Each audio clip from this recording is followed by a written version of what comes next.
Assalamualaikum warahmatullahi wabarakatuh. Di sini saya perwakilan dari kelompok 2 ingin mengulas tentang materi pewarnaan bakteri. Anggotanya ada Nikomang, Agassi, Anissa, Dinda, Yusuf, Irsalina, Fahrel, Gaida, Salwa, dan Muhammad Irfan. Daftar isinya ada tujuan dan prinsip, teori, alat dan bahan, prosedur kerja, hasil pengamatan, pembahasan, dan kesimpulan. Untuk tujuannya adalah untuk membedakan bentuk, ukuran, dan susunan sel bakteri dengan menggunakan satu macam zat warna. Untuk mengamati bakteri yang sukar terwarnai secara langsung dengan menggunakan satu macam zat pewarna. Dan untuk membedakan antara bakteri gram positif dan gram negatif dengan menggunakan lebih dari satu macam zat pewarna. Untuk prinsipnya yaitu zat warna akan bergabung secara kimiawi dengan protoplasma bakteri.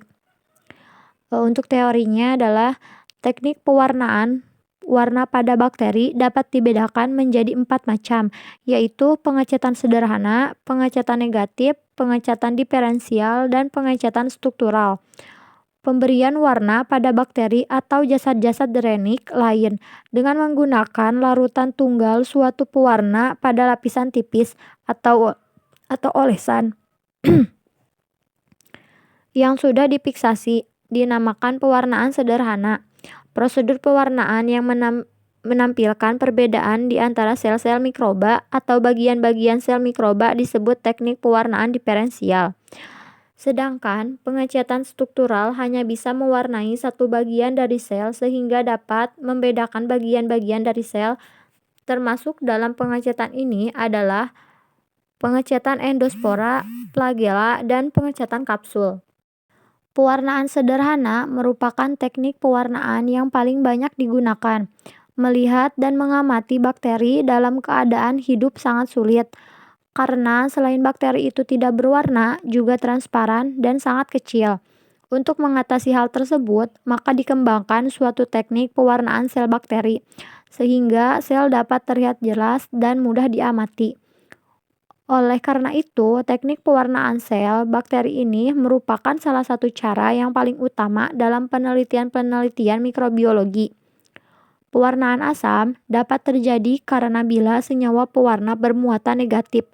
Dalam kondisi pH mendekati netral dinding sel bakteri cenderung bermuatan negatif, sehingga pewarnaan asam yang bermuatan negatif akan ditolak oleh dinding sel. Maka sel tidak berwarna. Pewarna asam ini disebut pewarna negatif. Contoh pewarna asam misalnya tinta Cina, larutan nigrosin, asam pikrat, eosin, dan lain-lain. Pewarna basa bisa terjadi bila senyawa pewarna bersifat positif, sehingga akan diikat oleh dinding sel bakteri dan sel bakteri ini jadi pewarna dan jadi berwarna dan terlihat. Contoh dari pewarna basa misalnya methylene blue, kristal violet, sapranin, dan lain-lain. Teknik pewarnaan asam basa ini hanya menggunakan satu jenis senyawa pewarna. Teknik ini disebut pewarna sederhana. Pewarnaan sederhana ini diperlukan untuk mengamati morfologi, baik bentuknya maupun susunan sel. Teknik pewarnaan yang lain adalah pewarnaan diferensial yang menggunakan senyawa pewarna yang lebih dari satu jenis. Diperlukan untuk mengelompokkan bakteri, misalnya bakteri gram positif dan gram negatif atau bakteri tahan asam dan tidak tahan asam. Juga diperlukan untuk mengamati struktur bakteri seperti flagela, kapsula, spora, dan nukleus. Dan di sini ada morfologi bakterinya. Bakteri merupakan salah satu jenis mikroorganisme yang tidak bisa dilihat oleh mata telanjang. Bakteri memiliki bentuk bermacam-macam, yaitu bulat, batang, dan spiral. Bakteri berbentuk bulat dikenal sebagai basil. Kata basil berasal dari bacillus yang berarti batang.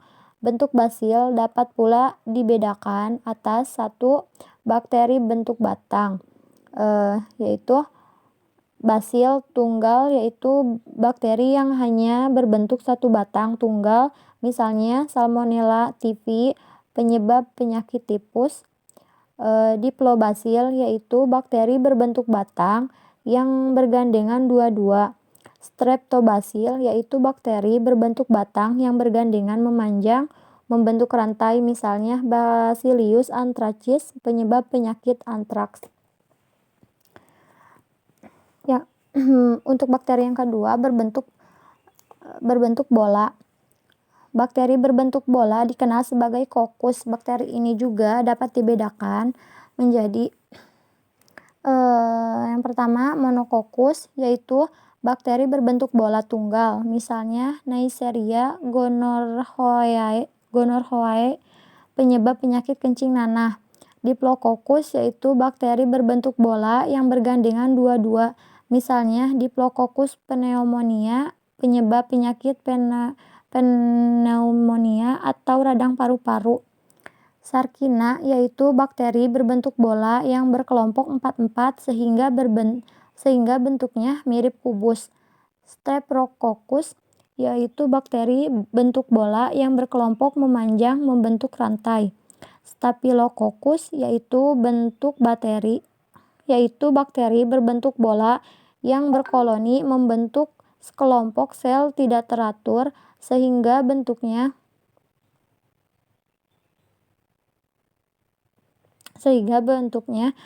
mirip dompolan buah anggur. Untuk bakteri berbentuk spiral, ada 3 macam bentuk spiral. Yang pertama, spiral, yaitu golongan bakteri yang bentuknya seperti spiral, misalnya Spirillum. Yang kedua, vibrio. Ini dianggap sebagai bentuk spiral tak sempurna, misalnya Vibrio cholera, penyebab penyakit kolera.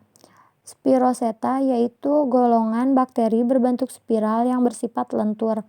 Pada saat bergerak, tubuhnya dapat memanjang dan mengerut. Di sini ada alat dan bahannya. Untuk alatnya yaitu autoklaf elektrik. Yang kedua ada cawan Petri. Yang ketiga ada tabung reaksi. Yang keempat ada Erlenmeyer. Yang kelima ada hot plate. Yang keenam ada pipet ukur. Yang ketujuh ada beaker glass. Dan yang terakhir ada oven.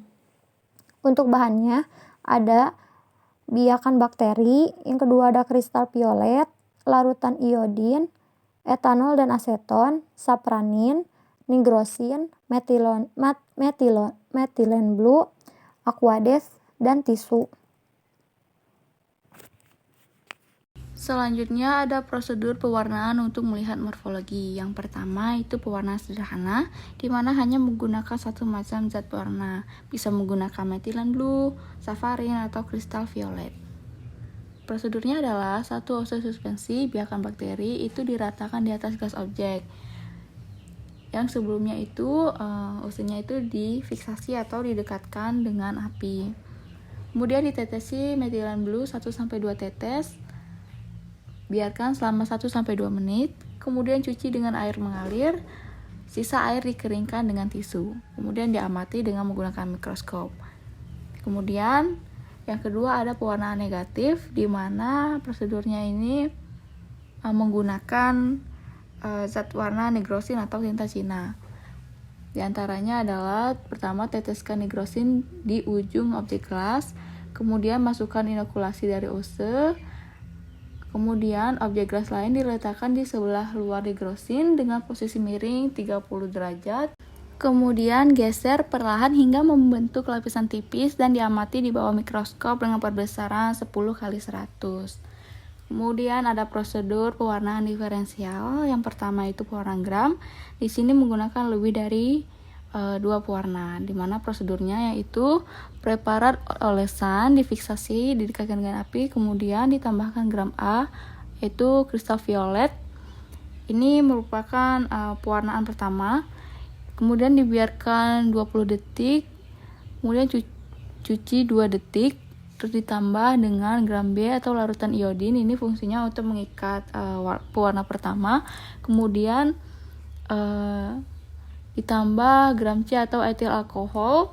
Ini untuk melarutkan pewarnaan pertama atau membilas pewarnaan pertama, kemudian biarkan 10-20 detik, cuci 2 detik. Kemudian yang terakhir itu ditambah gram D atau safranin. Ini adalah pewarna kedua. Kemudian dikeringkan dengan kertas sari atau tisu dan diamati di bawah mikroskop perbesaran 10x40. Kemudian ada pewarnaan tanah asam di mana preparat olesan kemudian difiksasi dan ditambah karbon fuksin, panaskan 1-2 menit, kemudian dibilas dengan air mengalir.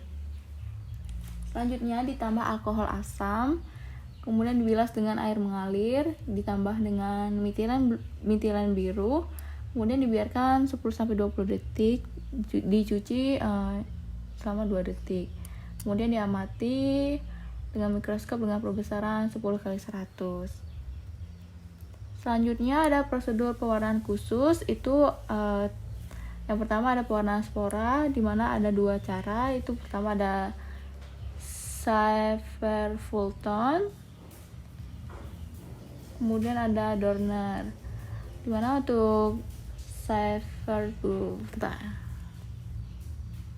Selanjutnya ada prosedur pewarnaan khusus, di mana yang pertama itu ada pewarnaan spora. Itu bisa menggunakan 2 cara, bisa Saefer-Fulton ataupun dengan cara Dorner. Prosedur Saefer-Fulton ini yaitu preparat olesan ditutup dengan kertas saring, ditambah hijau malakit, kemudian panaskan 5 menit dan diamkan 1 menit. Kemudian lepaskan kertas saring, cuci dengan air mengalir. Kemudian ditambahkan dengan safranin dan diamkan 1-2 menit. Kemudian dibilas lagi dengan air mengalir. Kemudian dengan cara Dorner yaitu suspensi dimasukkan ke dalam tabung reaksi yang berisi 0,5 ml air steril, kemudian ditambah 5 tetes karbon fuksil yang dipanaskan dengan beker yang berisi air mendidih, kemudian oleskan preparat dan lakukan seperti pengecatan negatif. Selanjutnya ada prosedur pewarnaan khusus. Yang kedua yaitu pewarnaan kapsul, di mana preparat olesan bakteri itu diratakan di atas gelas objek, kemudian difiksasi, ditambah dengan kristal violet, biarkan 1-2 menit, kemudian panaskan di atas penanas air selama 1 menit, kemudian dibilas dengan karbon fuksin CuSO4, kemudian keringkan dengan kertas saring dan diamati di bawah mikroskop dengan perbesaran 10x100. Kemudian ada hasil pengamatan pewarnaan bakteri, yaitu ada pewarna sederhana. Dilihat pada gambarnya itu ada metilen blue ya, berwarna biru, dimana ini jika dia berwarna maka itu gram positif, jika dia tidak berwarna maka itu gram negatif. Kemudian ada pewarnaan negatif, terlihat ada pewarna nigrosin negatif stan, yaitu terlihat bakterinya itu yang transparan. Sedangkan yang berwarna ungu itu adalah kaca objek yang terwarnai, dimana dari hasil pengamatan mikroskop itu dilihat bahwa bakteri yang diujikan memiliki bentuk batang atau basil. Kemudian ada hasil pengamatan pewarnaan gram, di mana hasil pengamatan menggunakan mikroskop diketahui bahwa bakteri ini berbentuk kokus, berwarna ungu, serta bakteri yang memiliki dinding sel peptidoglikannya itu tebal. Dapat diketahui bahwa bakteri tersebut masuk ke dalam bakteri gram positif. Sedangkan bakteri yang berbentuk basil dan berwarna pink atau merah muda itu adalah bakteri gram negatif, di mana bakteri yang memiliki dinding sel peptidoglikan yang tipis. Bisa dilihat ya pada tabel di bawah ini. Ini adalah hasil dari pengamatannya. Yang berwarna ungu itu yang berbentuk kokus itu adalah gram positif, sedangkan yang berwarna merah muda itu adalah atau pink adalah gram negatif. Selanjutnya ada pewarnaan tanah asam, di mana hasil pengamatan bakteri pewarnaan tahan asam ini menggunakan mikroskop bahwa bakteri yang diujikan tersebut terdapat bakteri tahan asam dengan ditandai dengan adanya bakteri pewarna merah, sedangkan yang warna selain merah itu atau merah muda itu bukan bakteri yang tahan asam. Bisa dilihat pada gambar hasil pengamatan di bawah mikroskop. Selanjutnya ada hasil pengamatan pewarnaan khusus, di mana pewarna spora ini nama bakterinya itu Bacillus subtilis, itu bentuknya basil, warna sel bakterinya biru, bentuk sporanya sirkular, letak sporanya itu sentral, kemudian warna sporanya merah. Kemudian ada pewarnaan kapsul, lihat gambarnya itu nama bakterinya adalah Klebsiella pneumonia, di mana bentuknya itu kokus, warna sel bakterinya merah, warna latar belakangnya merah kehitaman, bentuk selubungnya itu kokus, warna selubungnya itu transparan. Oke, untuk pembahasannya adalah pada praktikum kali ini telah dilakukan pewarnaan bakteri yang bertujuan untuk mengamati ukuran dari bakteri, berbentuk dan struktur tertentu. Dari bakteri dapat menggunakan hanya satu zat pewarna. Pada pewarnaan bakteri kali ini dilakukan dengan menggunakan prinsip zat warna akan bergabung secara kimiawi dengan protoplasma bakteri. Teknik pewarnaan warna pada bakteri dapat dibedakan menjadi 4 macam, yaitu pengecatan sederhana, pengecatan negatif, pengecatan diferensial, dan pengecatan struktural. Pemberian warna pada bakteri atau jasad-jasad renik lain dengan menggunakan larutan tunggal, suatu pewarna pada lapisan tipis, atau olesan yang sudah dipiksasi dinamakan pewarnaan sederhana. Prosedur pewarnaan yang menampilkan perbedaan di antara sel-sel mikroba atau bagian-bagian sel mikroba disebut teknik pewarnaan diferensial. Sedangkan pengecatan struktural hanya bisa mewarnai satu bagian dari sel sehingga dapat membedakan bagian-bagian dari sel. Termasuk dalam pengecatan ini adalah pengecatan endospora, flagella, dan pengecatan kapsul. Faktor yang mempengaruhi pewarnaan bakteri yaitu piksasi, peluntur warna, substrat, intensifikasi, pewarnaan, dan penggunaan zat warna penutup. Suatu preparat yang sudah suatu zat warna kemudian dicuci dengan asam encer. Bakteri-bakteri seperti ini dinamakan bakteri tahan asam, dan hal ini merupakan ciri khas bagi suatu spesies. Dalam pengamatan dari pewarnaan bakteri didapat beberapa hasil seperti pada pewarnaan bakteri sederhana dengan menggunakan mikroskop. Dapat dilihat bahwa bakteri yang diuji merupakan bakteri yang berwarna biru dan memiliki bentuk kokus. Sedangkan pada pewarnaan negatif dengan menggunakan mikroskop dapat dilihat bahwa bakteri yang diuji memiliki bentuk basil atau batang. Sedangkan pada pewarnaan diferensial berbagi dalam pewarnaan gram dan pewarnaan asam, didapat hasil pada pewarnaan gram sebagai berikut. Dengan memakai mikroskop bisa dikenal kalau kuman pada foto di bawah ini yang berupa kokus bercorak ungu dan kuman yang mempunyai bilik sel peptidoglikannya tebal bisa dikenal kalau kuman tersebut masuk ke dalam bakteri gram positif. Sebaliknya, kuman yang berupa basil serta bercorak pink ataupun merah gampang itu merupakan bakteri gram negatif. Bakteri yang mempunyai bilik sel peptidoglikannya tipis. Sedangkan pewarnaan asam bisa dikenal bersumber pada hasil pengamatan bakteri pewarnaan tahan asam memakai mikroskop jika bakteri yang diujikan tersebut ada bakteri tahan asam. Dengan ditandai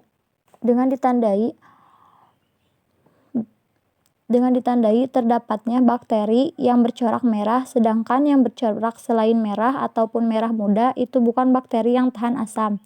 Dan juga pada praktikum kali ini dilakukan pewarnaan khusus terhadap spora dan juga kapsul, yang dimana pada pewarnaan spora ini dapat diidentifikasi memiliki nama bakteri Bacillus subtilis yang berbentuk basil, memiliki warna sel biru, yang memiliki bentuk sporanya adalah sirkular, memiliki letak spora di sentral dengan warna sporanya adalah merah.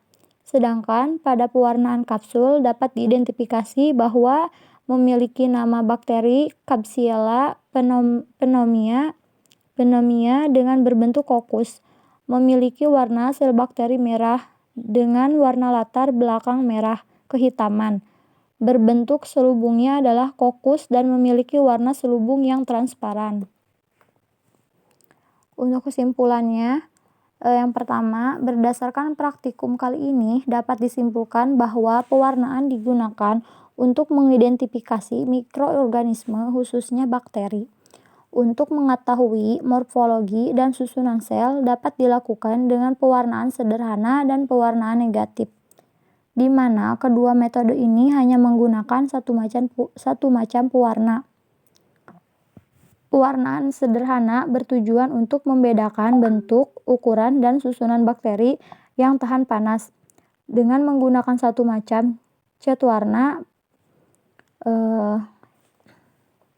bisa dipilih salah satunya di antaranya methylene blue, sapranin, atau kristal violet.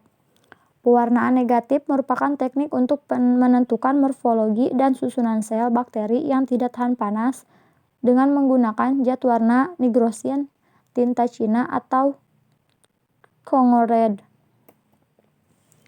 Yang ketiga, pewarnaan diferensial adalah teknik pewarnaan bakteri dengan menggunakan zat pewarna lebih dari satu.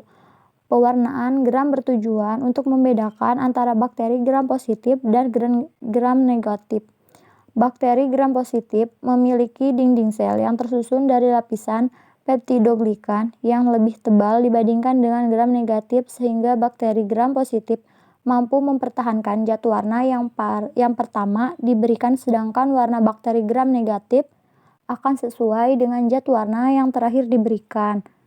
Pewarnaan tahan asam atau dikenal dengan pewarnaan Ziehl-Neelsen bertujuan untuk membedakan Mycobacterium dengan Nocardia yang memiliki kandungan asam mikolat dengan lipidnya. Prinsipnya hampir sama dengan pewarnaan gram, namun tidak ada proses penguatan pewarna. Yang keempat, pewarnaan khusus. Pewarnaan spora bertujuan untuk mengidentifikasi spora. Dua metode pewarnaan spora yaitu Schaefer, Poulton, dan Dorner. Proses pewarnaan kapsul tidak semudah pewarnaan sederhana. Pewarnaan berlebihan menyebabkan kapsul pecah dan tidak adanya pemanasan menyebabkan kapsul akan tercuci. Mungkin cukup sekian presentasi dari kelompok kami. Jika ada kesalahan mohon dimaafkan karena masih tahap pembelajaran. Wassalamualaikum warahmatullahi wabarakatuh.